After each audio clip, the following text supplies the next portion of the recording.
percubaan suara 1, 2, 3.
Bismillahirrahmanirrahim. Assalamualaikum warahmatullahi taala wabarakatuh.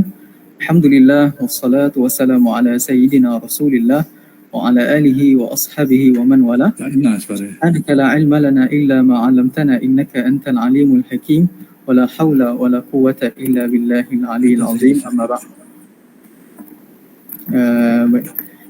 Sebelum itu saya ucapkan selamat datang kepada Profesor Madya Dr. Abdul Manam Muhammad atas kesudian menerima jemputan kita untuk dalam program daurah tasawuf, iaitu bicara tasawuf Masjid UKM 2022. Dan dalam program ini kita akan membincangkan dan kita akan menghuraikan sebuah kitab kitab Tanwirul Qulub yang akan dibahaskan oleh Dr. Abdul Manam sebentar nanti. Jadi saya harap kepada para peserta dan juga kepada para pendengar kita daripada Facebook dan daripada YouTube, semoga dapat mengambil manfaat daripada kuliah yang akan kita adakan ini. Tanpa membuang masa, saya menjemput Al-Fadhil Profesor Madya Dr. Abdul Manam untuk meneruskan penyampaian, insya-Allah.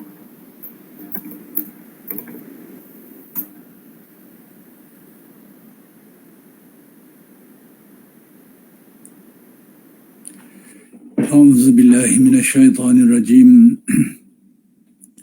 بسم الله الرحمن الرحيم الحمد لله رب العالمين وبه نستعين اللهم صل على سيدنا محمد النبي الأمي وعلى آله وصحبه وسلم رب اشرح لي صدري ويسر لي أمري واحلل عقدة من لساني يفقه قولي ولا حول ولا قوة إلا بالله العلي العظيم أما بعد.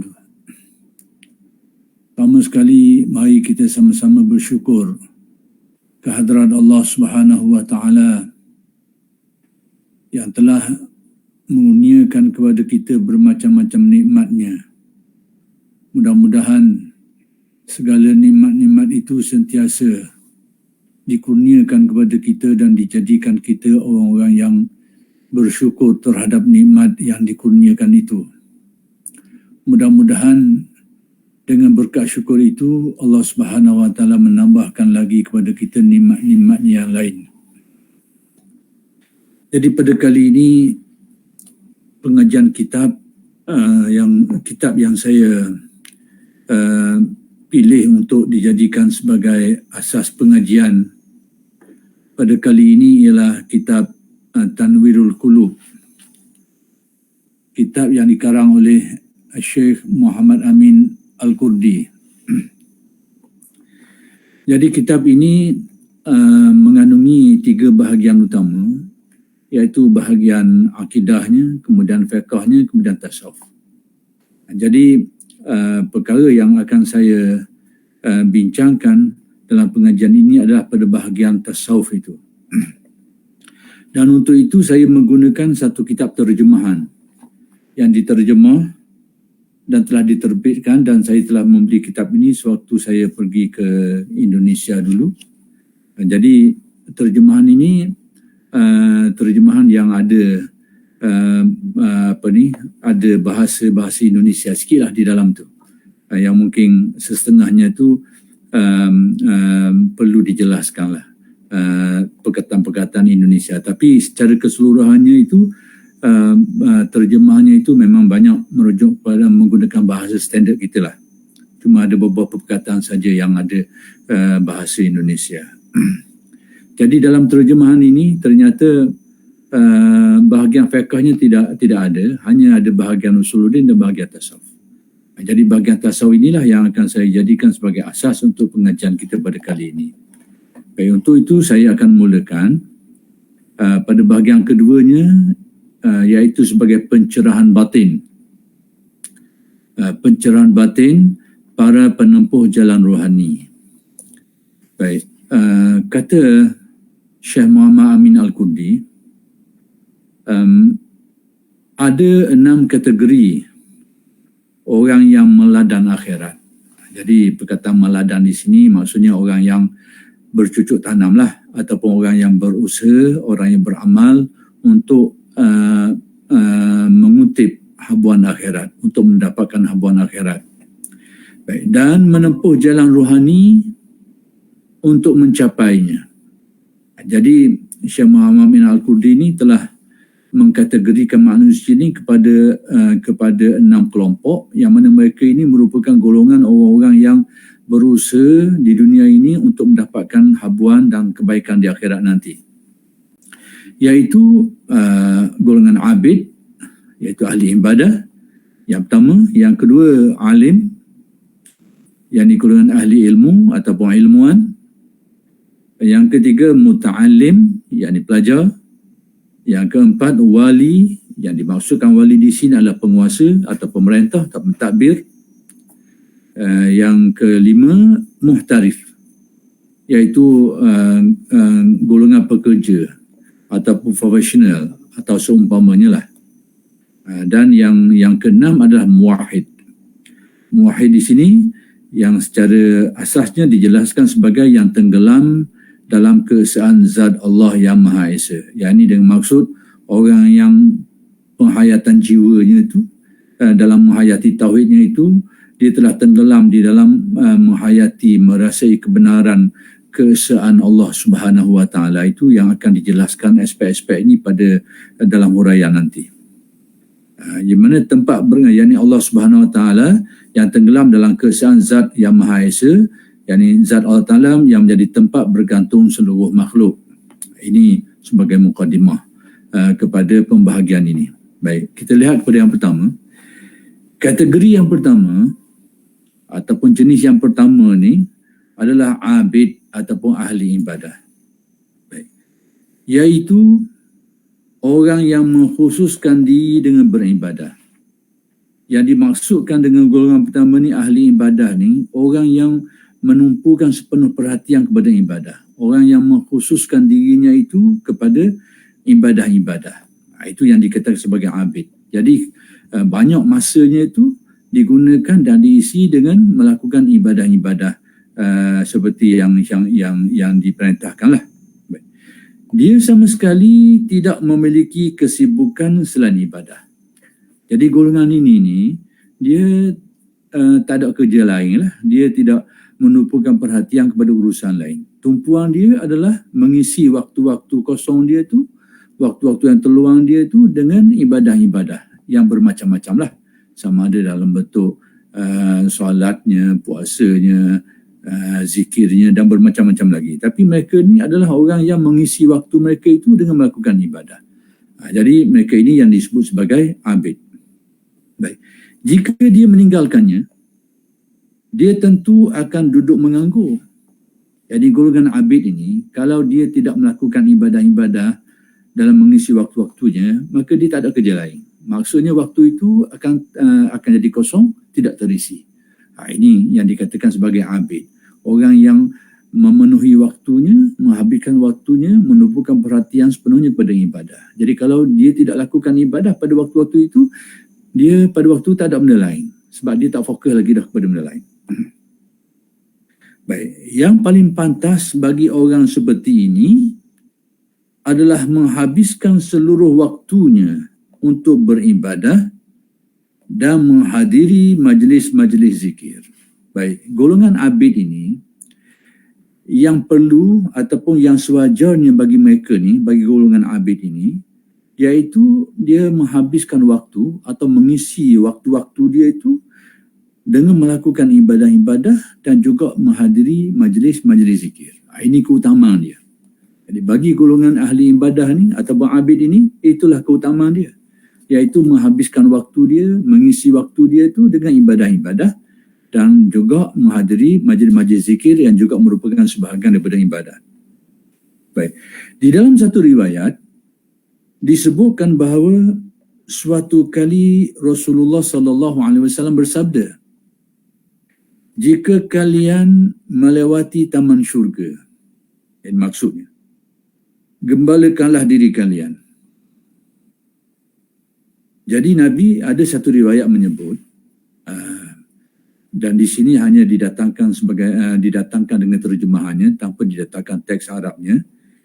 Kalau teks Arabnya, idza marartum bi riyadil jannah, apabila kamu melalui taman-taman syurga itu, farta'u, yakni gembalakanlah, yakni kau bercucuk tanahlah di situ, yakni kau ikuti, kau menyertakan dirimu dalam majlis-majlis itu, dalam taman-taman syurga itu.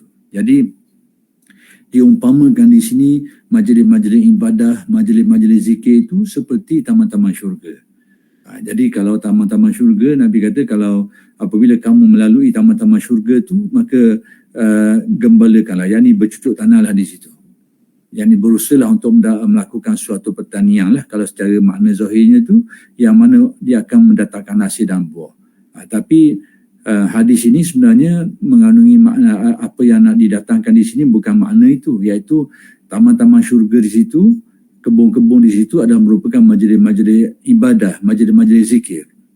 Jadi Nabi kata sekiranya kamu melalui taman-taman syurga itu, yakni majlis-majlis zikir itu, maka hendaklah kamu gembalakan, yakni kau sertakan dirimu, kau libatkan dirimu dalam majlis itu. Lalu beliau ditanya, yakni Nabi ditanya, ya Rasulullah, apa taman syurga itu? Jadi sahabat-sahabat bertanya, sebab Nabi menggunakan bahasa kiasan, riyadul jannah. Jadi riyad ni taman lah, bahasa kita taman-taman syurga. Jadi mungkin sahabat kurang pasti tentang maksud tu, lalu sahabat bertanya, apa yang dikendaki dengan taman-taman syurga itu? Jadi, dan Rasulullah SAW menjawab, perkumpulan-perkumpulan zikir, iaitu hilakul zikri. Hilak ini perkumpulan lah. Bahasa kita, kalau kita dapat faham, halakah ni biasanya suatu kedudukan orang berkumpul dalam bentuk bulatan tu. Tapi tidak semestinya bermaksud bulatan. Mana-mana perkumpulan pun boleh disebut dengan makna halakah. Yang dalam bentuk secara beramai-ramai, mereka duduk melakukan sesuatu perkara. Jadi Nabi menjelaskan bahawa yang dimaksudkan dengan taman-taman syurga itu adalah halakah-halakah zikir. Ataupun perkumpulan-perkumpulan yang mana mereka ini berzikir secara beramai-ramai. Itu yang dimaksudkan dengan taman-taman syurga.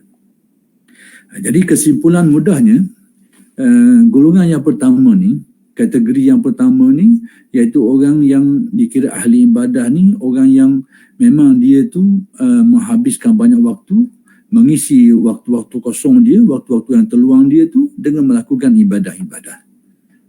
Jadi keutamaan bagi golongan ini, amalan yang menjadi keutamaan bagi mereka ni, bagi ahli ibadah ni sudah tentulah, iaitu mengisi waktu-waktu mereka ni, waktu-waktu kekosongan mereka ni dengan melakukan ibadah.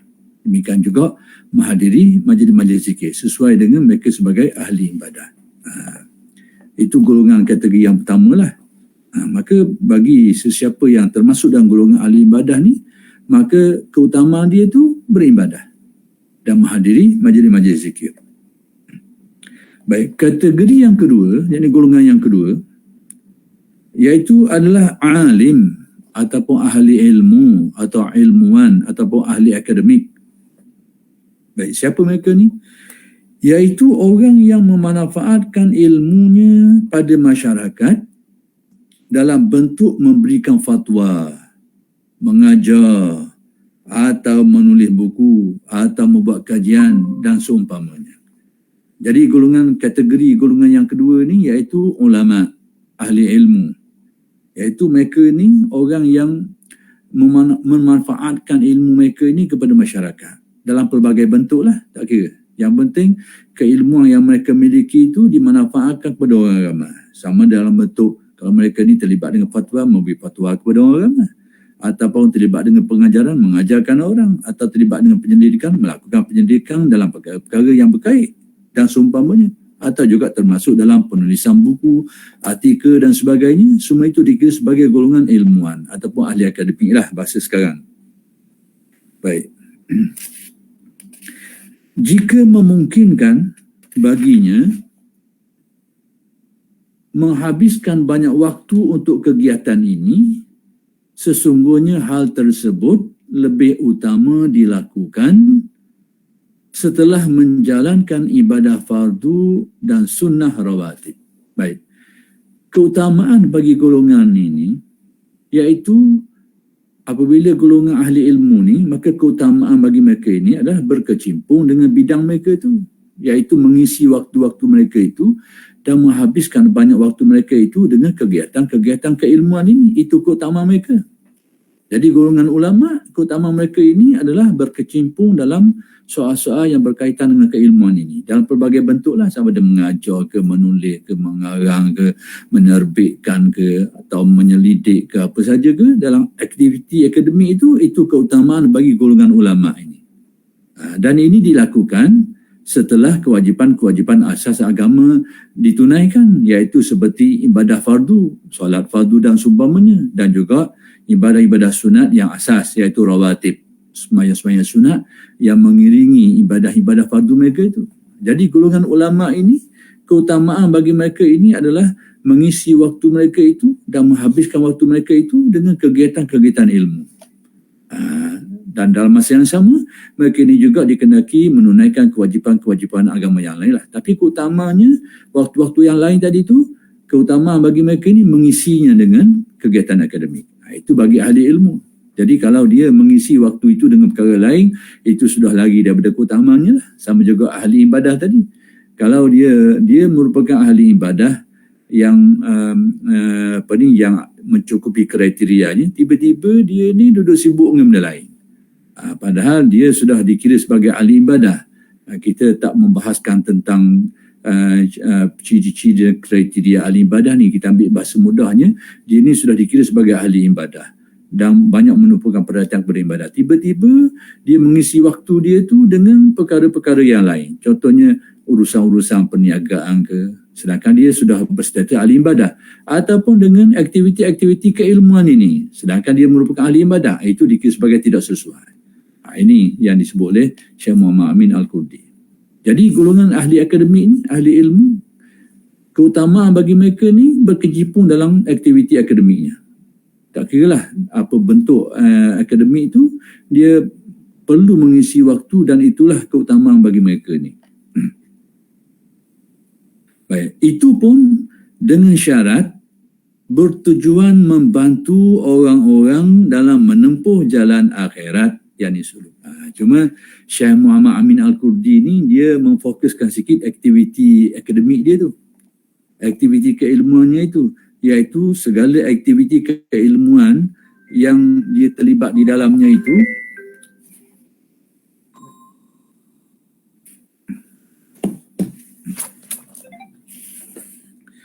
yang ni sejarah aktiviti-aktiviti akademik yang mana seseorang ahli ilmu tu terlibat, hendaklah dia ni dalam bentuk ilmu-ilmu yang dia kaji ke, dia ajar ke, ada saham atau membantu seseorang itu untuk dia menempuh jalan akhirat. Jadi menempuh jalan akhirat ni dengan makna yang luas lah.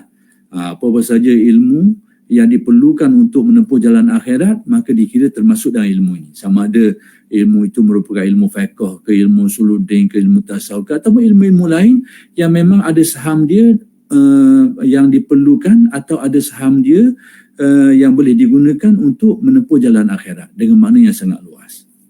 Jadi Syekh Muhammad Amin Al-Kurdi menjelaskan ini bahawa pastikan bahawa ilmu-ilmu yang terlibat tadi tu, bagi golongan ahli ilmu ni, aktiviti akademik yang dia terlibat tu, pastikan bahawa keilmuan yang aktiviti keilmuan yang dia terlibat tadi tu, saham dia tu membantu seseorang atau siapa saja untuk menempuh jalan akhirat. Baik. Jadi jangan kita sempitkan pengertian menempuh jalan akhirat ni, iaitu jalan akhirat sekadar untuk buat ibadah saja, tidak. Apa-apa saja yang berkaitan dengan urusan akhirat, yang mendorong seseorang kepada sana, ke arah sana,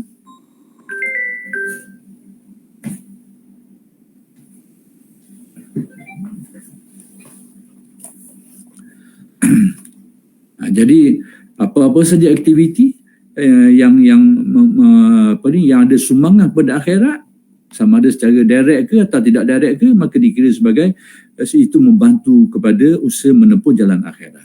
Jadi saya tidaklah berfikir bahawa menempuh jalan akhirat itu fokus kepada ilmu untuk buat ibadah sajalah, ataupun ilmu etikad buat ibadah saja, tidak.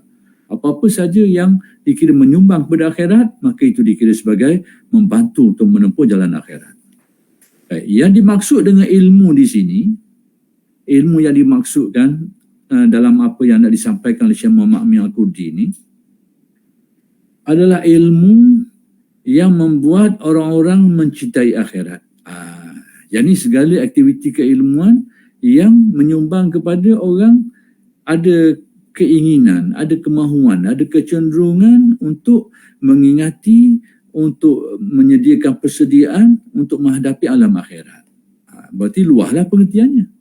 Baik, membuat mereka bersikap zuhud dalam dunia. Demikian juga ilmu itu yang akan menyumbang kepada membuang atau merungkaikan sifat-sifat penuh hubud dunia, kegilaan hati terhadap urusan-urusan keduniaan. Jadi ilmu yang dimasukkan oleh Syekh Muhammad Amin Al-Qurdi di sini iaitu ilmu, apa saja ilmu yang akan menjadikan seseorang itu ada kecenderungan atau ingat, cenderung hati kepada akhirat. Ilmu yang dengannya boleh membersihkan hati manusia daripada pengaruh-pengaruh kemahuan keduniaan yang berlebihan. Jadi ilmu seperti itulah yang dimaksudkan oleh Syekh Muhammad Amin Al-Qurdi di sini. Atau membantu mereka dalam menempuh jalan akhirat. Apa-apa saja yang membantu seseorang tu untuk menempuh jalan akhirat dikira ia. Dan jangan disempitkan pengertian ni sebagai contoh macam ilmu pesaka lah. Ilmu harta pesaka, nampak je berkait dengan harta pesaka, nak bagi harta. Orang ni boleh banyak sikit, tapi sebenarnya dia juga termasuk dalam rangka ilmu-ilmu yang diperlukan untuk menempuh jalan akhirat. Sebab harta pesaka ni kalau salah bagi, mengakibatkan akibat yang buruk di akhirat. Jadi ilmu tu juga termasuk. Demikian juga ilmu tajwid ke, ilmu apa ke, semua ilmu tu tetap dia ada sumbangan dia untuk menempuh jalan akhirat ni, ada kaitan. Jadi kena diluaskanlah skop ni, jangan disempitkan sangat sehingga kita memahami ilmu menempuh akhirat ni ilmu untuk sembahyang saja, puasa saja, atau yang berkaitan itu saja, tidak. Baik. Bukan ilmu yang justru meningkatkan kecintaan kepada harta benda, kedudukan dan penghargaan dari manusia. Jadi tidak dinyatakan jenis-jenis ilmu, tapi dinyatakan sifat. Maka sebab itu cakupannya sangat luas. Jadi ilmu yang dimaksudkan di sini, ilmu yang membantu seseorang untuk menempuh akhirat, ilmu yang akan merungkaikan perasaan cinta berlebihan terhadap dunia, ilmu juga ilmu yang membantu seseorang itu untuk untuk ingat kepada akhirat, bersedia untuk akhirat, dan bukan ilmu yang akan menimbulkan kegilaan, kecintaan manusia terhadap urusan-urusan keduniaan, sama ada harta benda ke, kedudukan ke, pangkat ke, penghargaan ke, dan sebagainya. Jadi bila disebut di sini, dia tak sebut jenis ilmu, tapi disebut ciri. Jadi ciri berarti mana-mana saja ilmu yang akan menimbulkan kecintaan terhadap harta benda, menimbulkan kecintaan terhadap kedudukan, sanjungan orang, sekalipun ilmu itu ilmu Al-Quran dan Sunnah, maka itu tidak termasuk di sini. Itu yang disebut kriteria dia. Maka demikianlah terbalik atau sebaliknya itu, mana-mana ilmu sekalipun tak nampak ciri-ciri Quran dan Sunnah dia itu, tapi ilmu ini ternyata bermanfaat, diguna pakai dalam perkara-perkara yang ada kaitan dengan akhirat. Ada kaitan. menjadikan seorang tu boleh menyelesaikan satu perkara yang insya-Allah dia akan meringankan beban di akhirat ataupun tidak menjadi beban di akhirat nanti, maka dia juga termasuk ilmu yang disuruh. Jadi kita jangan sempitkan ilmu di sini, ilmu untuk menempuh akhirat ni fokus kepada ilmu akidah dan ibadah saja. Baik, kesimpulannya bagi ahli ilmu ni, ahli akademik ni, keutamaan bagi mereka adalah berkecimpung dalam bidang mereka itu, menghabiskan waktu dengan aktiviti akademik mereka itu. Itu keutamaan bagi ahli ilmu di samping melaksanakan kewajipan-kewajipan agama yang lain. Jadi sekiranya ahli ilmu ni dia fokus kepada lain, maka dia sudah lari daripada keutamaan dia. Baik, kategori yang ketiga adalah muta'alim, yakni golongan pelajar, orang yang menuntut ilmu. Baik, iaitu orang yang belajar kerana Allah Ta'ala semata-mata. Dikaitkan di situ, orang yang belajarlah, tapi dasar mengaji dia tu, dasar belajar dia tu kerana Allah Subhanahu Wa Ta'ala. Tak kira lah. Berarti di sini tak kira lah dia mengaji bidang apa pun. Sama ada bidang itu bidang keagamaan secara soreh, secara direct, ataupun bidang-bidang sains yang juga merupakan cabang-cabang keagamaan secara tidak langsung. Tapi paksinya, dasar pengajiannya itu lillah. Apa maksud lillah? Iaitu kerana Allah Ta'ala. Apa kerana Allah Ta'ala? Iaitu pelajaran dia tu, pengajian dia itu adalah dalam rangka pengabdian dirinya kepada Allah. Pengajiannya itu adalah merupakan sahutan terhadap perintah Allah yang diperintahkan di dalam Al-Quran dan hadis. Jadi sesiapa saja yang belajar, yang mana pengajian tu dasar dia tu adalah dalam rangka untuk mengabdikan diri kepada Allah, dalam rangka melaksanakan perintah Allah dan Rasulnya seperti yang diperintahkan dalam hadis untuk talabul ilmi faridah ala kulli muslim. Menuntut ilmu itu adalah merupakan suatu kewajipan ke atas setiap muslim. Jadi dia menuntut ilmu atas tuntutan itu, atas dasar mengabdikan diri kepada Allah, maka dia termasuk di dalam kategori orang yang menuntut ilmu kerana Allah. Baik, bagi orang yang seperti ini, bagi muta'alim ni, ahli orang yang belajar ni, kegiatan belajar lebih utama daripada berzikir atau mengerjakan ibadah sunnah mutlak. Jadi bagi ahli ilmu, keutamaan dia belajar. Kalau dibandingkan dengan zikir, kalau dibandingkan dengan amalan-amalan yang lain, seperti melakukan ibadah sunat, maksudnya ibadah-ibadah sunat yang tambahan lah. Kalau rawatib itu memang itu tuntutan yang sangat diutamakan, tapi sunat-sunat lain yang menghabiskan waktu. Contohnya dia menghabiskan waktu dengan memperbanyakkan zikir, kemudian mengisinya dengan ibadah-ibadah sunat yang lain seperti bersolat dan sebagainya, sehingga banyak waktu dia habis. Itu bukan keutamaan bagi golongan muta'alim. Bukan keutamaan bagi golongan yang menuntut ilmu. Jadi keutamaan mereka ni adalah menghabiskan waktu dengan pengajiannya, menguasai keilmuannya itu. Jadi kalau dia menghabiskan waktunya untuk mengatik, menghabiskan waktunya itu dengan bersalat-salat sunat sehingga pagi habis dengan benda tu saja, ataupun malam atau petang, sehingga waktu untuk menuntut ilmu dah jadi sempit, itu bukan keutamaan bagi golongan muta'alim. Tapi apakah mereka ni tak boleh nak berwirid, tak boleh nak berzikir? Ini cerita lain. Tengok. Namun dia tidak perlu mengosongkan diri dari wirid sejumlah zikir setiap harinya. Wirid tetap kena berwirid. Maksudnya sekalipun dia merupakan muta'alim, orang menuntut ilmu, yang keutamanya itu adalah mengisi waktunya dengan aktiviti-aktiviti yang berkaitan dengan pengajian tu, namun dia perlu ada wirid-wirid yang sekadarnya lah. Yang dikatakan tadi tu, iaitu dia waktunya sepatutnya diisi dengan pengajian, tapi diisi dengan amalan berzikir tu, dan itu bukan keutamaannya. Bukan keutamaan bagi golongan penuntut ilmu. Tapi berzikir itu adalah merupakan sesuatu yang diperlukan oleh penuntut ilmu. Cuma yang dikatakan bukan keutamaan tadi itu, kalau dia menghabiskan waktu dengan zikir itu bukan keutamaan dia. Bukan keutamaan bagi golongan muta'alim ini, menuntut ilmu. Maka sebab itu Syekh Muhammad Amin Al-Qurdi kata, namun dia tidak perlu mengosongkan diri, jangan sampai dia tak ada wirid langsung. Dia kena adalah amalan-amalan dia juga, wirid-wiridnya. Cuma jangan sampai menghabiskan waktunya dengan benda tu. Sebab keutamaan dia adalah aktiviti-aktiviti pengajian. Baik, kerana hal tersebut akan sangat membantunya dalam menempuh jalan belajar yang ditekuninya.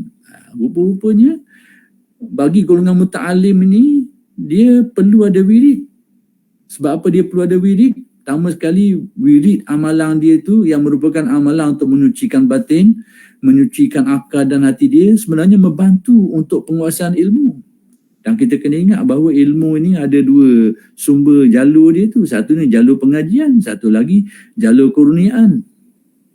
Kalau jalur pengajian ini seperti yang disebut dalam hadis, innamal ilmu bita'allum. Ilmu itu dengan cara belajar. Maksud kita pergi mengaji, pergi belajar, baca, menadah, apa sajalah cabang-cabang aktivitinya tu. Itu salah satu saluran ilmu tu datang. Tapi jangan lupa ada satu saluran lagi. Satu saluran lagi ni ilmu kurniaan yang disebut sebagai ilmu wahbi. Bukan ilmu wahabi. Ilmu wahbi. Ilmu wahbi ni ilmu kurniaan. Kalau di dalam hadis yang biasa disebut oleh ulama tasawuf itu berkait dengan ilmu jenis ini, man amila bima alima warasahullahu ilma ma lam ya'lam. Sesiapa yang beramal dengan apa yang dia tahu, Allah Ta'ala akan mewariskan. Warasahu tu Allah Ta'ala akan beri ke dia, kurnia ke dia. Tidak dengan jalan pengajian. Ilma ma lam ya'lam, iaitu pengetahuan tentang apa yang dia belum atau tidak tahu. Jadi sumber yang kedua ni kurniaan Allah Ta'ala. Jadi kalau seseorang penuntut ilmu tu, dia perlu ada wirid. Dan wirid itu membantu dia untuk menguasai bidang pengajian dia tu. Kerana manusia ni kalau dia ada akal yang jernih, hati yang sihat, ilmu tu mudah melekat. Dan kalau dia ingatan dia akan insyaAllah tadi kuat, kefahaman akan menjadi lebih dalam, analisis otak dia tu akan menjadi lebih kukuh. Kerana bila akal dan hati nurani ni jernih. Dan membantu untuk menjernihkan akal dan hatinya adalah wirid. Amalan-amalan dia buat secara istiqamah. Jadi muta'alim ini, golongan ahli ilmu ni, golongan yang menuntut ilmu ni, dia kena ada wirid. Cuma jangan sampai dia menghabiskan keseluruhan waktu dia dengan amalan tu. Itu tidak wajar bagi golongan muta'alim.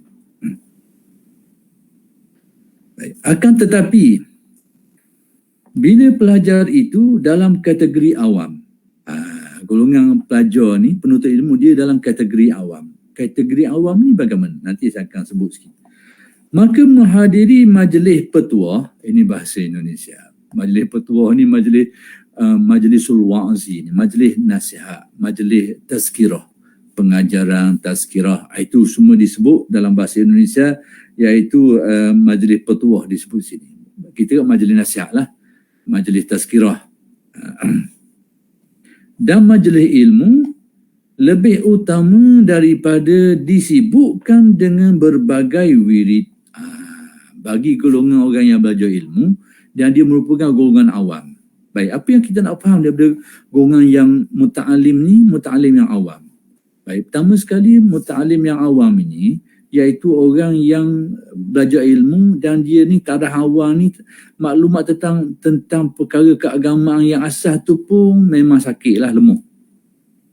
Awam dengan erti dia asas-asas agama pun tak tahu.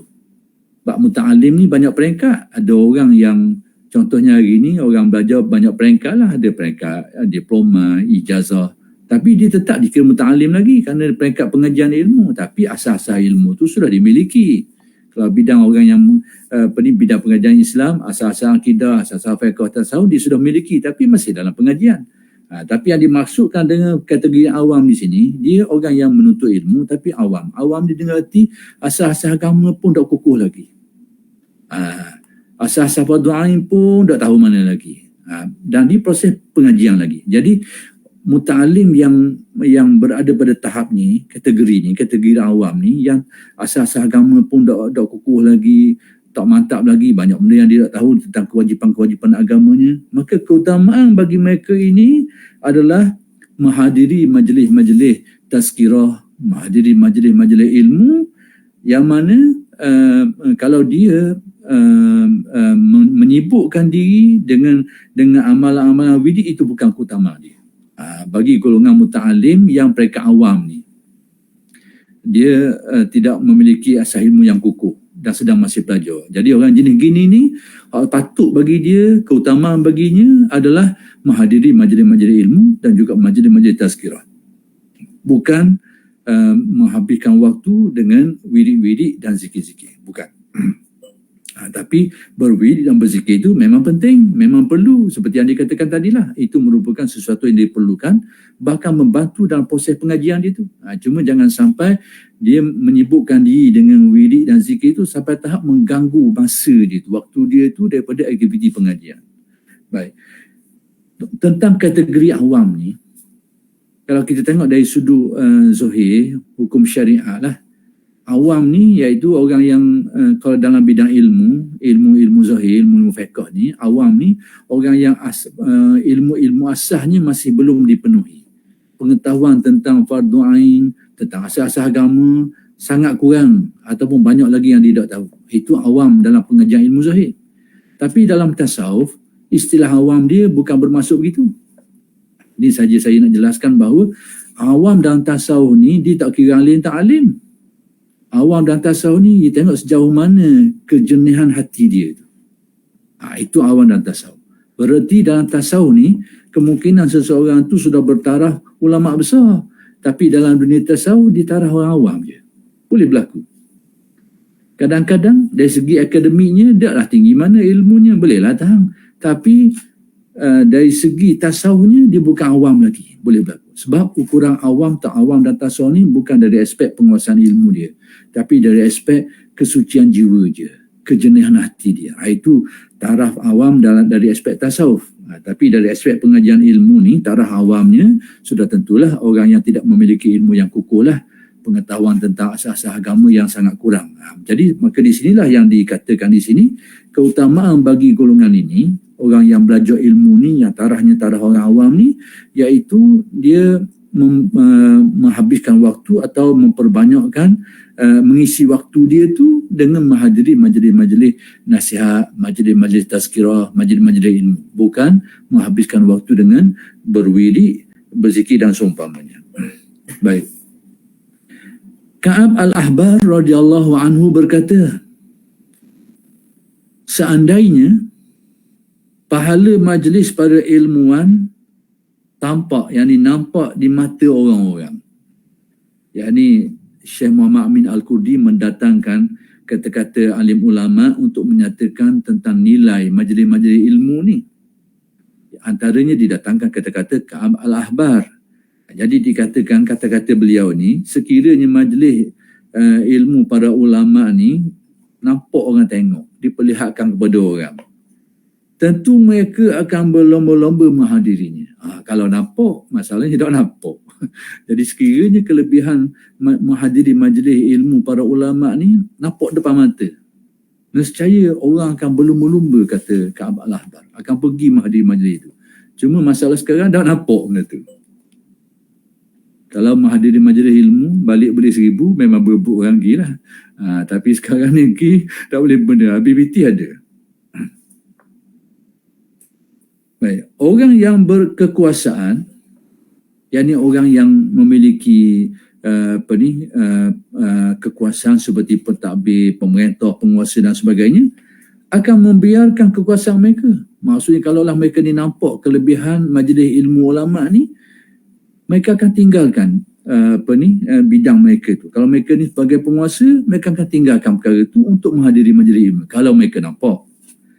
Orang yang punya warung di pasar pun akan meninggalkan warungnya. Demikian juga orang yang berniaga ni, orang yang berjual beli, orang yang buka kedai dan sebagainya. Sekiranya mereka ni nampak kelebihan majlis ilmu para ulama ni, mereka akan tinggalkan kerja mereka itu dan akan menghadiri majlis ilmu. Itu yang digambarkan oleh Ka'ab al-Ahbar tentang kelebihan majlis ilmu para ulama.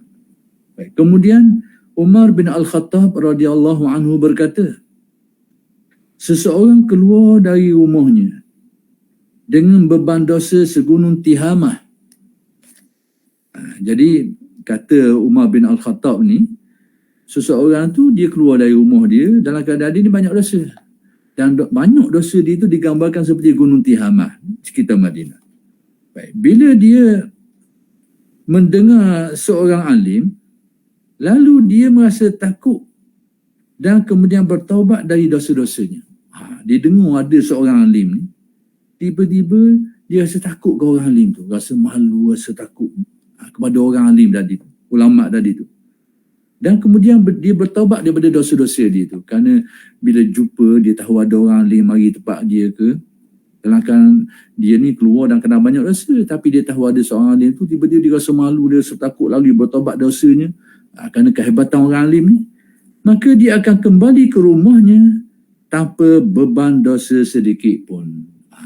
Jadi rupanya fadilat dia tu, dia pergi tu dan dia tengok orang alim, jumpa orang alim, menimbulkan rasa malu dia ke atau takut dia ke, sehingga dia ni rasa insaf bertaubat. Rupanya tindakan dia tu mengakibatkan dosa-dosa dia tu akan dihapuskan, sehingga dia balik dalam keadaan bersih semua. Ini kata-kata Sayyidina Umar. Dan kita fahamlah, sahabat-sahabat ni dia tidak akan cakap rambang macam kita ni. Apa yang dia cakap tu sudah tentu adalah sandaran-sandaran daripada Al-Quran dan Hadis. Kita kena faham gitu, sekalipun kalam sahabat. Baik, oleh kerana itu kalian jangan memisahkan diri dari majlis ulama. Maka pesan di sini, jangan memisahkan diri daripada majlis-majlis alim ulama. Jadi majlis-majlis alim ulama ni bergantung tengok pada zaman lah. Kalau dulu kita kena hadir ke tempat mereka ni, tempat mereka mengajar, tempat mereka berdiskusi dan sebagainya, kena hadir. Dan itu sudah tentu terhaklah pada kita ni nak pergi ke tempat-tempat yang jauh. Tapi hari ini Allah Ta'ala mempermudahkan, seperti majlis kita malam ni lah, mudah-mudahan majlis kita jugalah petang ni, mudah-mudahan termasuk lah. Cuma badan tak hadir lah, tapi gambar badan tu hadir lah. Mudah-mudahan termasuk, Allah Ta'ala permudahkan lah. Ini kalau dulu kita tengok lah, ini mungkin ulama masih lagi sedang membahaskannya. Isu alim ulama kita ni kadang-kadang dia kalau dulu kita nak mengaji, nak ambil ijazah daripada guru tu, kita kena pergi berdepan dengan dia. Tapi hari ini ni merupakan satu halangan sikit lah, kerana tempat yang jauh, biaya yang mahal dan sebagainya, dan tidak semua orang mampu. Maka dengan teknologi hari ini ni boleh membantu, memudahkan. Mudah-mudahan termasuk seolahnya dia pergi juga, mudah-mudahan.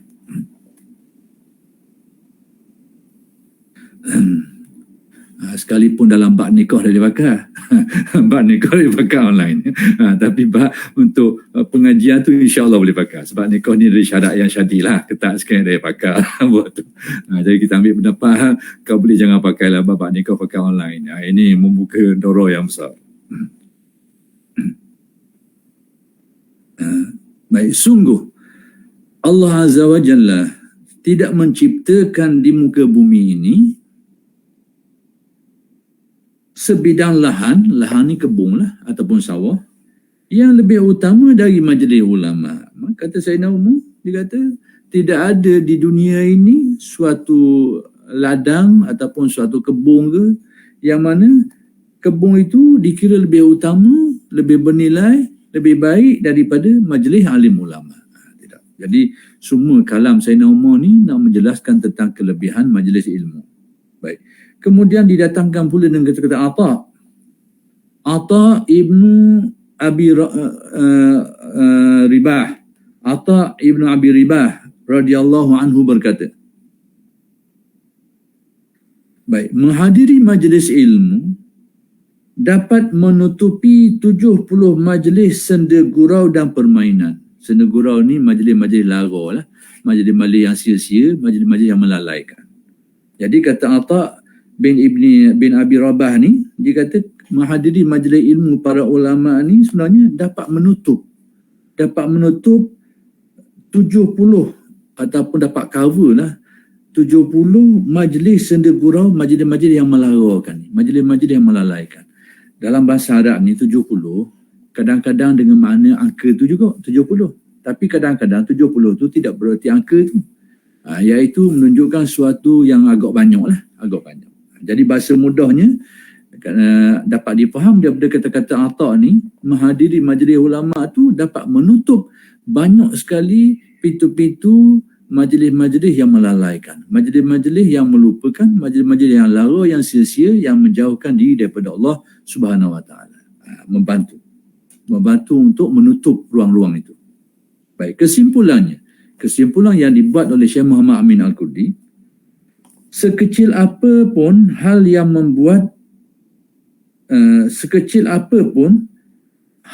membuat satu saja ikatan cinta dunia terlepas dari hati yang disebabkan oleh perkataan seorang pemberi petuah, yakni seorang pemberi nasihat ataupun tazkirah yang santun, yakni yang lemah lembut dan berbudi luhur, berbudi mulia, berakhlak mulia itu lebih mulia dan lebih bermanfaat daripada banyaknya rakaat solat sunat yang dilakukan dalam kondisi, dalam keadaan hati yang penuh cinta dunia.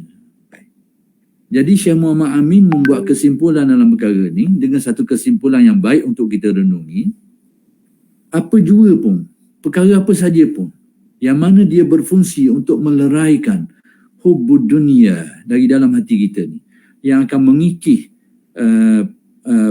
pengaruh-pengaruh gila duniawi dalam hati kita ni, apa saja pun, tak kira lah kata-kata apa saja yang dia kata, nasihat apa saja nasihat, tapi dia membantu untuk meleraikan ikatan-ikatan pengaruh-pengaruh hubbud dunia yang tebal dalam hati kita ni, dapat menguraikan dia atau mengikis dia atau mengurangi dia tu disebabkan kerana nasihat mana-mana penasihat tu, yang mana penasihat ni dengan penuh kejujuran dia, dengan penuh akhlak yang baiknya, ternyata yang demikian itu dilihat lebih bermanfaat berbanding dengan seseorang yang melakukan amalan-amalan sunat ataupun memperbanyak amalan sunat dia tu dalam keadaan hatinya penuh dengan hubbud dunia. Ini pandangan Syekh Muhammad Al-Qurdi. Jadi mungkin kita tengok dari aspek ibadah solat dengan perkara lain, mungkin kita nampak lebih ibadah solat tu lah. Tapi Syekh Muhammad Al-Qurdi melihat aspek lain, aspek kesan dia tu. Mana-mana saja amalan walaupun kecil, pergi dengar je, dengar nasihat alim ulama atau pergi jumpa dia je, tengok dia, dengar cakap gurang dia, tapi ternyata dia menimbulkan suatu zuk dalam hati yang meleraikan hubbud dunia dia dalam hati. Kita tengok dia bercakap, bagi nasihat kita, lepas tu tengok dia semayang dan sebagainya, tiba-tiba luluh, lega dalam hati kita ni pengaruh-pengaruh keinginan kedunia yang tinggi tu, jadi terbuang, terhakis, terkikis dan sebagainya, sekalipun pergi hanya dalam bentuk ziarah dan sebagainya. Maka dari sudut pandangan Syekh Muhammad Al-Qurdi ni, jika dibandingkan dengan seseorang yang bersalat sunat tapi dalam keadaan dia hatinya penuh dengan hubbud dunia, maka tadi itu ternyata lebih bermanfaat, lebih bernilai menurut pandang Syekh Muhammad Al-Qurdi. Dan sebenarnya itu juga sudut pandang tasawuf. Baik. Kategori yang keempat, golongan yang keempat ni adalah muhtarif. Siapa muhtarif ni? Yang ni kaum pekerja, profesional ataupun karyawan lah bahasa Indonesia. Golongan orang yang bekerja, orang-orang yang bisnes ke, pertukangan ke, tak kira lah, pertanian ke, orang yang urusan dia urusan pekerjaan. Baik, macam mana dengan kelompok ni? Iaitu orang yang membutuhkan materi. Ini bahasa Indonesia. Orang kita kalau tak biasa dengan bahasa Indonesia ni mungkin tak pernah faham kata-kata ni. Membutuhkan materi, yakni orang-orang yang memerlukan sesuatu barangan ataupun benda lah, makanan ke, perkara, sesuatu yang keperluan-keperluan. Orang yang memerlukan sesuatu keperluan untuk menafkahi keluarganya. Jadi golongan pekerja ni orang yang masih tahap memerlukan kepada keperluan-keperluan tertentu untuk tujuan memenuhi keperluan nafkah keluarga dia tu. Keperluan makan, keperluan minum, keperluan berbelanja dan sebagainya.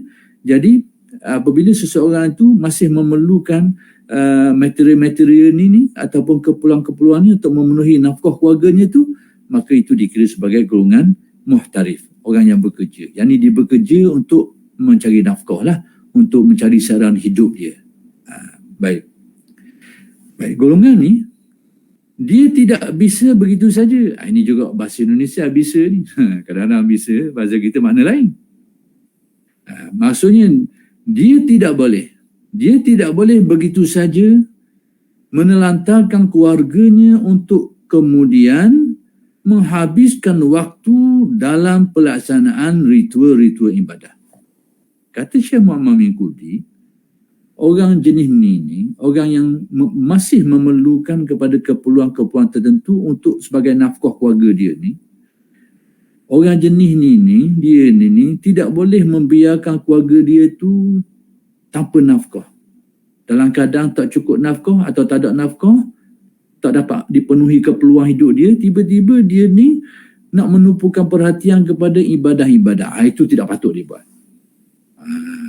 Tidak patut. Maksudnya, dia ada keluarga yang memerlukan nafkah dan nafkah dia tu mungkin bergantung pada pekerjaan dia. Tiba-tiba dia ni tak boleh bekerja dan nak duduk saja, nak mengaji Quran, nak mengatik, duduk saja. Itu adalah merupakan sesuatu yang dilarang dilakukan itu.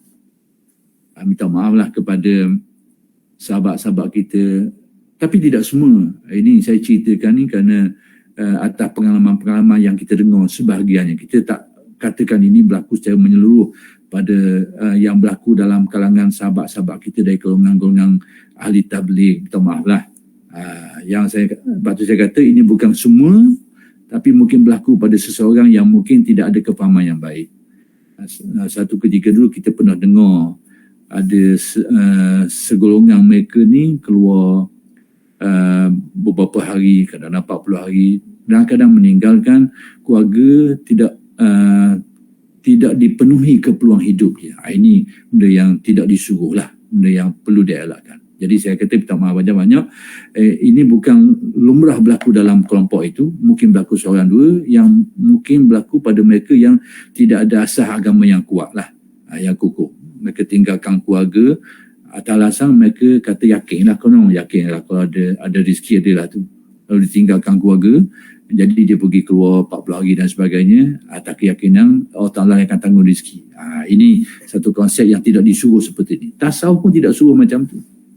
Dalam tasawuf ni, seseorang tu disuruh berwatak dengan watak yang sesuai dengan maqam dia, tahapan dia.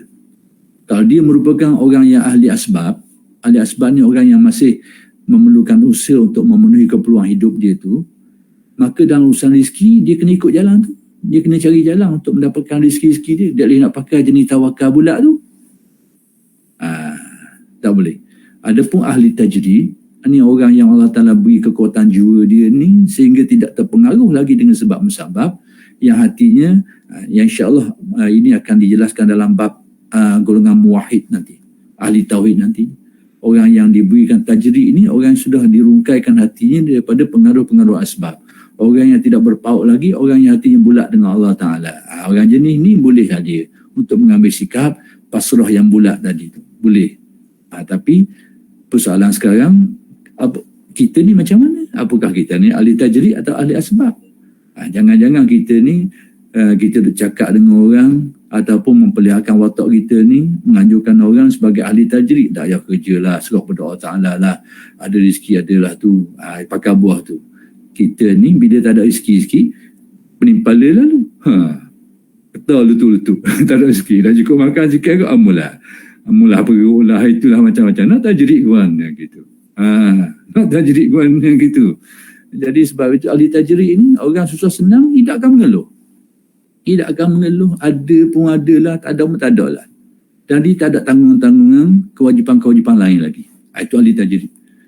Tapi kalau tak cukup makan sekali juga, mula garu kepala lah. Garu kepala. Ini bukan ahli tajrid.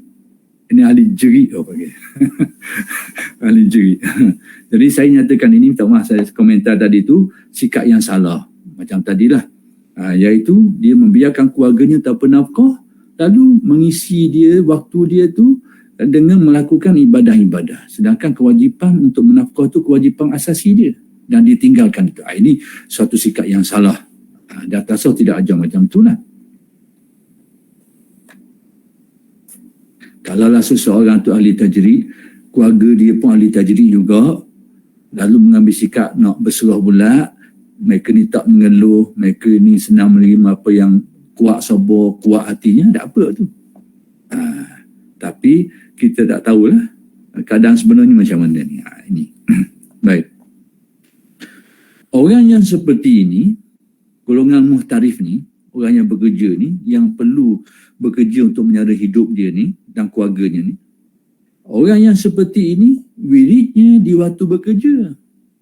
Jadi wirid orang jenis ni hendaklah dia buat masa dia kerja tu dan tidak menjadi penghalang. Pergi ke pasar berwirid dan sibuk bekerja pun berwirid. Jadi berwirid ni tak semestinya wirid dengan bacaan-bacaan, kadang-kadang boleh berlaku dengan qalbu saja. Ini kena ada tariqah dia lah yang mengajarkan wirid dengan qalbu ni. Cuma boleh saja berwirid dengan lisan dalam keadaan bekerja, tengah-tengah bekerja bertakbir, bertahmid, bertasbih. Dan mungkin orang kata orang gila lah, tak apalah orang kata orang gila pun, tak ada masalah apa. Yang apa yang dibuat tu bukan benda yang salah. Cuma nak diberitahu, Syekh Muhammad Amin Al-Qudi ni nak beritahu bahawa orang yang muhtarif ini, orang yang perlu terlibat dengan pekerjaan ni untuk nafkah hidup dia ni, maka wirid amalan-amalan dia tu hendaklah dilakukan pada waktu dia bekerja tu. Dengan erti jangan sampai ditinggal kerja dia tu, lalu nafkah dia tu tidak tertunai dengan baik, lalu pergi menghabiskan waktu dengan ibadah-ibadah. Itu dilarang, itu tidak disuruh bagi golongan muhtarif ini. Baik, tetapi dia jangan sampai lupa berzikir kepada Allah di dalam hatinya pada waktu-waktu tersebut. Sekalipun dia muhtarif, maka jangan sampai hatinya lupa kepada Allah. Sebenarnya intipati tasawuf sebenarnya hati yang ingat kepada Allah. Itu intipati dia. Sebab itu bukanlah tasawuf itu dalam bentuk secara total beribadah siang malam. Bukanlah tasawuf itu secara total meninggalkan kehidupan duniawi bersifat sebatang kara ataupun bersifat selas pinggang. Bukan seperti itu. Tapi hakikat tasawuf itu iaitu apabila qalbu tu mutamakin, hati hubungan hati dengan Allah tu kukuh dan kuat. Sekalipun keadaan kita berbagai-bagai, tak kira. Jadi intipati tasawuf tu berada pada pautan hati dia dengan Allah Subhanahu Wa Taala tu. Kadang-kadang mereka ni timbul dalam bentuk ahli ibadah. Kadang-kadang mereka ni timbul dalam bentuk ahli ilmu. Kadang-kadang mereka ni timbul dalam bentuk ahli jihad. Kadang-kadang mereka ni timbul dalam bentuk yang berbagai-bagai lagi. Tapi konsep kalbu mereka ni, aspek kalbu mereka ni hampir-hampir sama. Cuma penampilan zahir berbeza-beza. Jadi di sini dinyatakan bahawa golongan muhtarif ini yang perlu bekerja untuk memenuhi keperluan hidupnya, dia kena tunaikan itu. Kerana itu memang kewajipan dia. Tapi bagaimana dia dengan Allah Ta'ala, maka dia boleh mengisi zikir dia tu di dalam hati dia tu.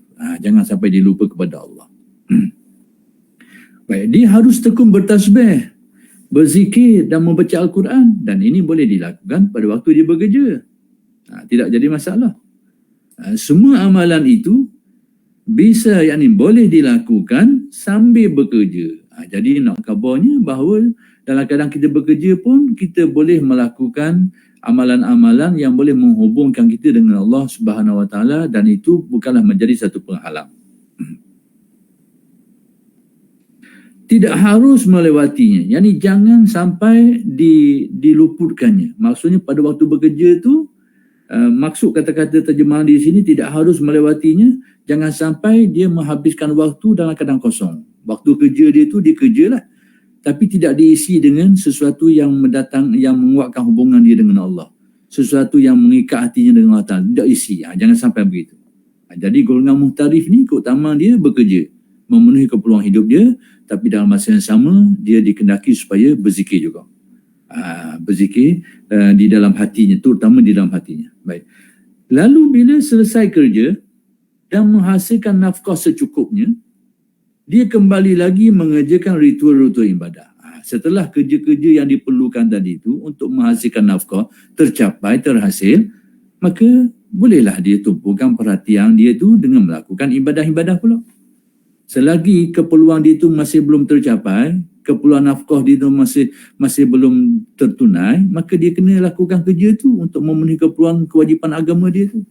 Kalau dia nak berzikir pun, zikir masa tu, masa dia bekerja tu. Tapi setelah selesai dah kerja dan nafkah dia tu, gaji boleh dah, hasil dia boleh, dia bolehlah untuk menumpukan perhatian kepada ibadah-ibadah tertentu. Contohnya dia bekerja sebulan.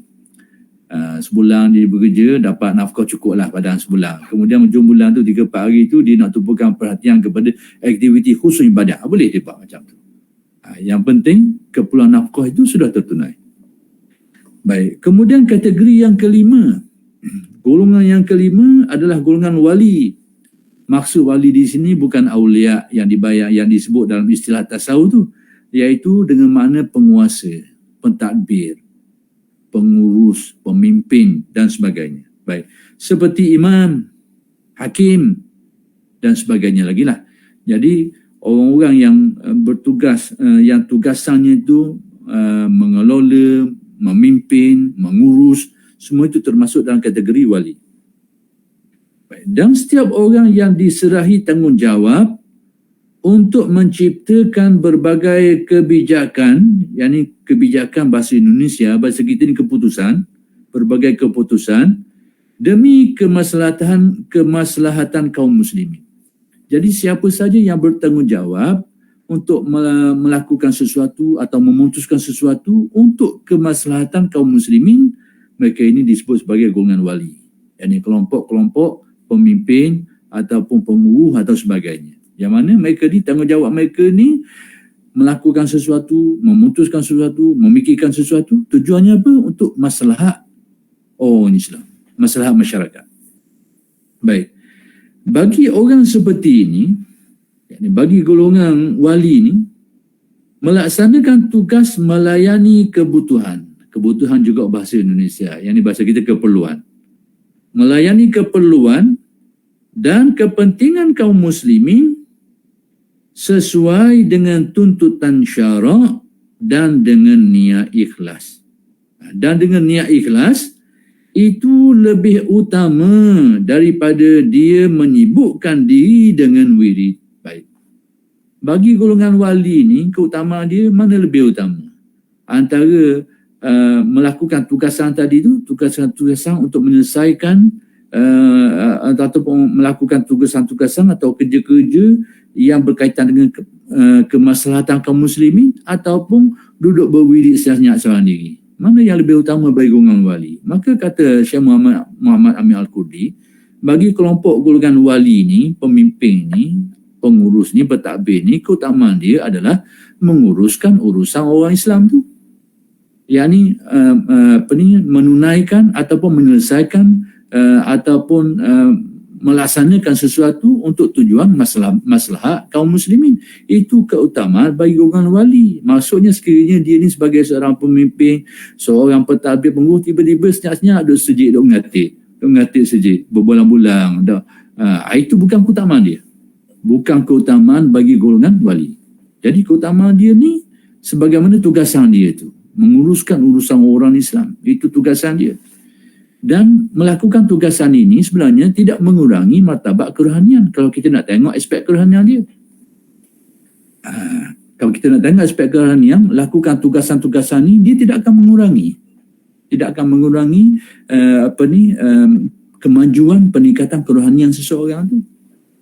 Inilah kalau saya nak beri selingan sikit, apa yang pernah berlaku kepada Syekh Ibnu Athaillah Al-Iskandari radhiyallahu anhu, penulis Al-Hikam tu. Pada peringkat awal dia pun bersangka macam tu. Dia ni seorang faqih yang sudah sampai ke tahap ifta', dapat memberi fatwa dalam mazhab Maliki. Syekh Ibn Atta' ni pada waktu sebelum dia berkecimpung dalam ilmu tasawuf. Tapi pada peringkat awal dia beranggapan kalau dia terlibat dengan pengajaran, duk sibuk dengan orang, mengajar orang, melibatkan orang lah, urusan-urusan banyak ni, tidak lagi dalam bentuk fokus beribadah, berzikir, bertafakur, muraqabah, berkhulwah dan sebagainya, dakwah itu, dia kata tak naik. Dia fikir gitu. Tak ada kemajuan dari segi spiritual. Kalau nak kemajuan spiritual, kena 3. Jadi, pemikiran dia ni telah dibetulkan oleh gurunya, Abul Abbas Al-Mursi. Jadi sebenarnya Syekh Ibn Atta' ni bila dia buntu dalam perkara ni, dia datang pergi jumpa di guru dia nak bertanyakan tentang perkara ni. Tetapi telah dinyatakan bahawa belum sempat dia bertanya, guru dia pun telah memberikan penjelasan. Ini merupakan satu firasah. Kita kena akulah adanya firasah dalam Islam ni.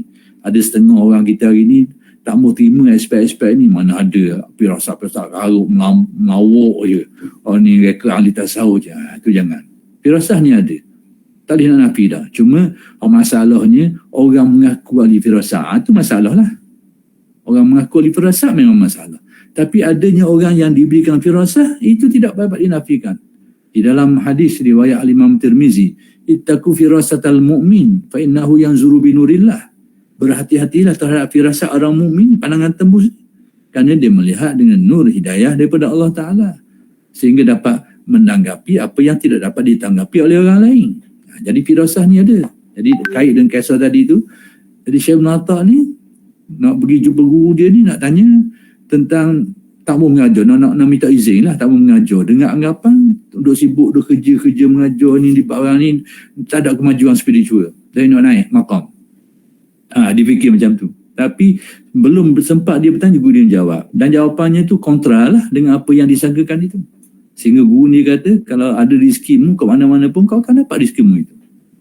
Itu nak kabarnya bahawa prinsip tasawuf, bahawa dalam usaha untuk meningkatkan kerohanian tidak semestinya meninggalkan urusan kerja, tidak meninggalkan urusan kehidupan, tidak. Bahawa di celah-celah tu manusia ada ruang untuk memperbaiki, menyucikan batin dan mendekatkan dirinya kepada Allah Subhanahu Wa Taala. Maka di sini berkait dengan wali ni sama pun juga. Jadi tugasan yang sibuk sebagai pentadbir, pengurus itu tidak menghalang kemajuan spiritual. Jadi maka di sini Syekh Muhammad Amin Al-Qudi mengatakan bahawa bagi golongan wali ni, pentadbir ni, pengurus ni, pemerintah dan sebagainya, keutamaan dia tu menguruskan urusan kaum muslimin itu, yakni melakukan sesuatu yang boleh mendatangkan kemaslahatan kepada kaum muslimin. Itu keutamaan dia. Cuma dengan syarat disebut di sini sesuai dengan tuntutan syarak. Sekalipun tugas keutamaan dia tu bekerja untuk menyelesaikan permasalahan umat, menyelesaikan permasalahan masyarakat dan sebagainya, tapi kena ada guideline jugalah. Guideline-nya pertama sekali kena ada kesesuaian, biarlah selaras dengan tuntutan syarak. Apa saja kerja dia, apa saja urusan dia, kena ada guideline dia, iaitu keselarasan dengan perintah syarak. Satu. Yang kedua, itu aspek zahir. Yang kedua, dan dengan niat yang ikhlas. Yang kedua, kena ada hati yang jujur lah.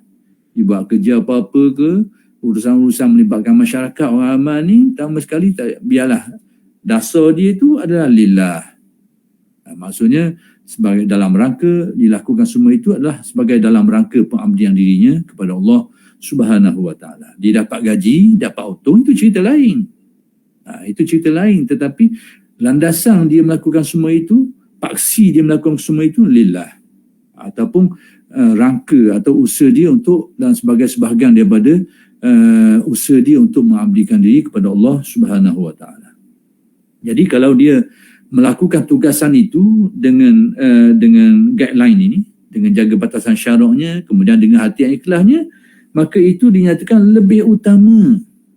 Itu adalah lebih baik bagi golongan ini, lebih utama bagi dia ni daripada menekuni wirid. Maksudnya dia tinggal urusan tadi, dulu wirid siang malam. Itu bukan keutamaan dia. Bukan keutamaan golongan wali ini ataupun kelompok-kelompok pentadbir, pemerintah, penguasa ni.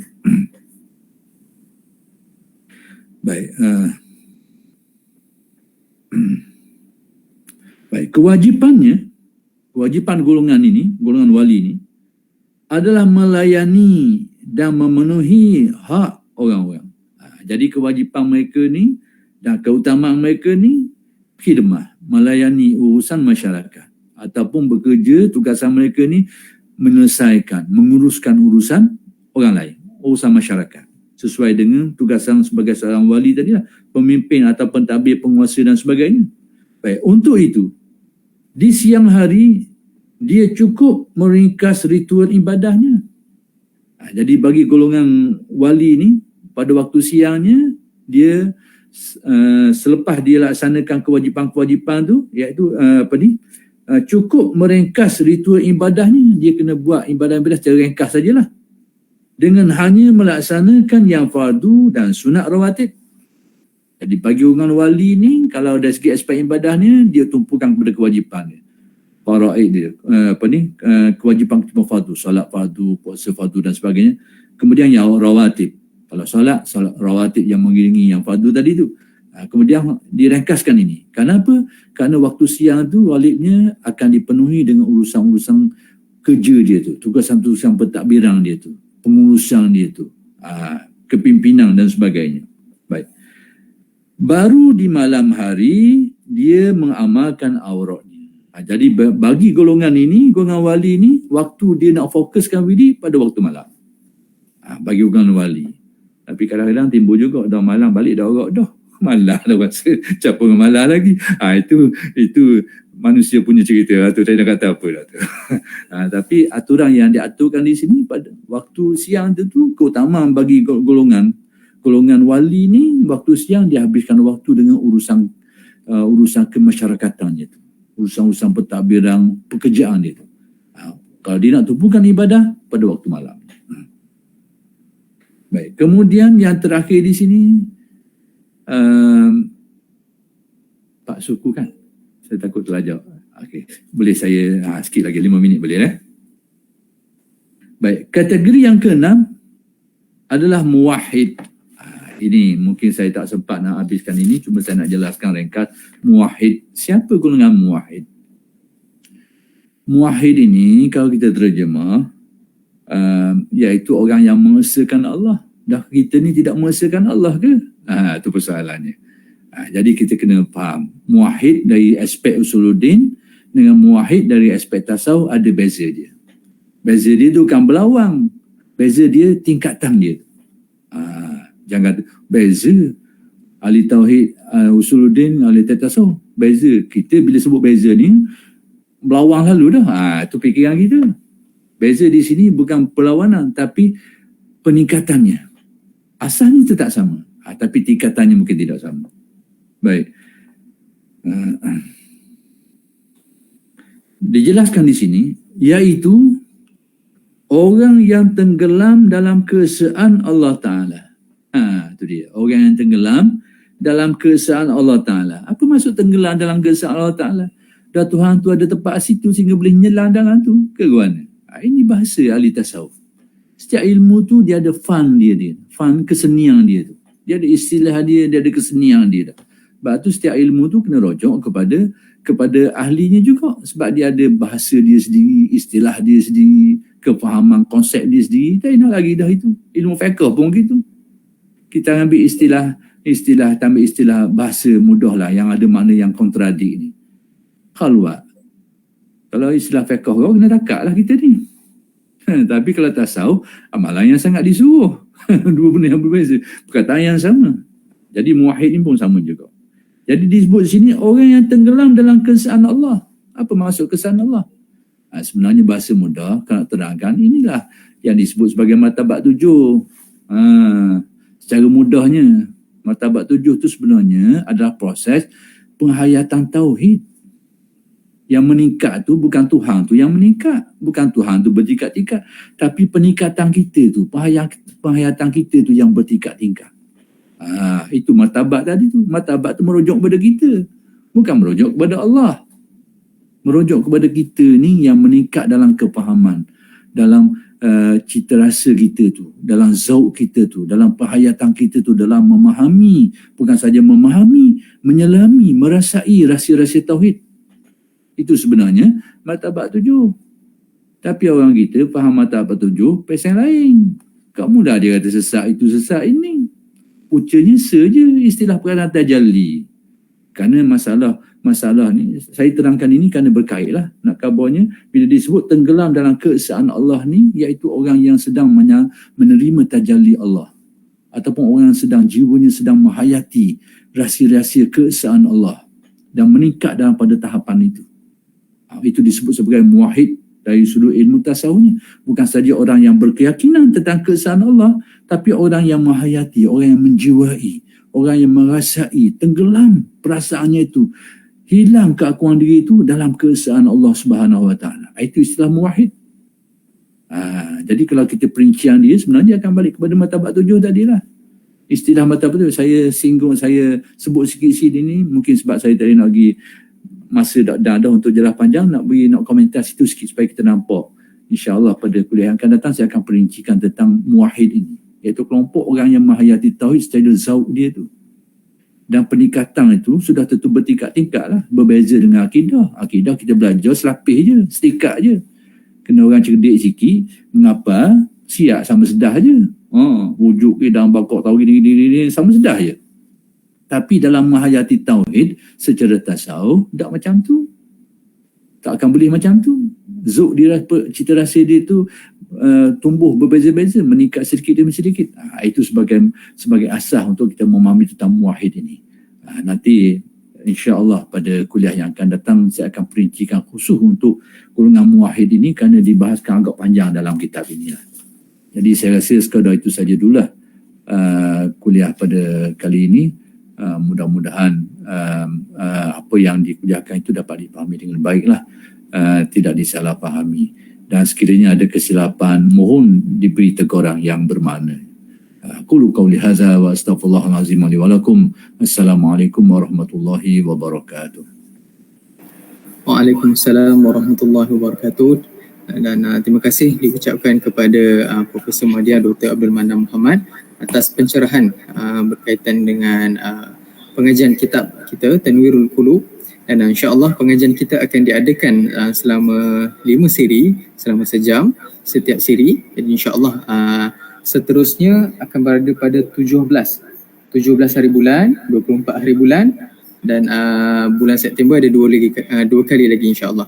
Jadi kita mengucapkan ribuan jutaan terima kasih kepada doktor atas kesudian menerima jemputan kami, dan tujuan kami daripada Pusat Islam ingin mengenengahkan, ingin memajukan lagi perbahasan berkaitan dengan tasawuf supaya tidak ada lagi supaya kita nak mengurangkan perbincangan berkaitan dengan orang-orang yang salah faham terhadap ilmu tasawuf, yang hanya memandang golongan tasawuf hanya menyebut berkenaan perkara-perkara makrifat dan sebagainya, akan tetapi tujuan tasawuf itu adalah untuk kita membersihkan hati, untuk kita menyucikan jiwa, dan tujuan kita adalah satu mengharapkan keridaan Allah Subhanahu Wa Taala. Jadi sekadar itu saja, kita tangguh majlis kita dengan tasbih kafarah dan surah Al-Asr. Bismillahirrahmanirrahim.